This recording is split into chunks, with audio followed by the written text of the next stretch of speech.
Badan Meteorologi, Klimatologi, dan Geofisika menyebutkan bahwa 2022 merupakan tahun ketiga dari episode fenomena La Nina berantai. Fenomena La Nina berantai ini sama artinya dengan kejadian fenomena La Nina yang bersambung, yakni dari tahun 2020, 2021, 2022. Untuk periode kali ini yang seharusnya melewah, ketika memasuki periode musim kemarau, malah yang terjadi justru sebaliknya, yakni tetap menguat.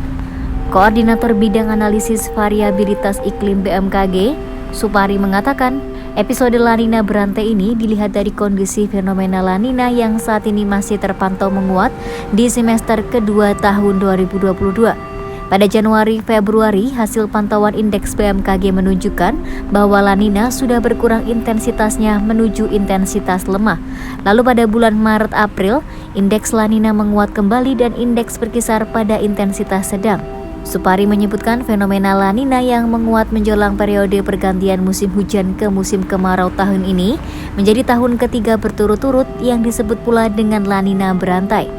Untuk diketahui, La Nina adalah fenomena alam yang menyebabkan udara terasa lebih dingin atau mengalami curah hujan yang lebih tinggi. Fenomena La Nina terjadi ketika suhu muka laut di Samudra Pasifik bagian tengah mengalami pendinginan hingga di bawah suhu normal. Pendinginan ini berpotensi mengurangi pertumbuhan awan di Samudra Pasifik Tengah. Selain itu, fenomena La Nina menyebabkan angin pasat berembus lebih kuat dari biasanya di sepanjang Samudra Pasifik dari Amerika Selatan ke Indonesia. Hal ini menyebabkan massa air hangat terbawa ke arah Pasifik Barat.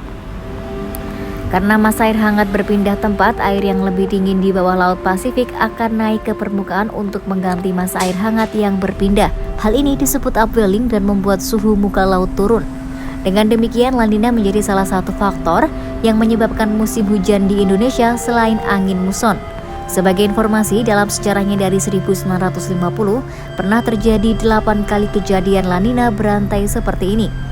2 diantaranya berlanjut menjadi La Nina lagi di tahun ketiga, yakni 1973, 1974, 1975, dan 1998, 1999, dan 2000.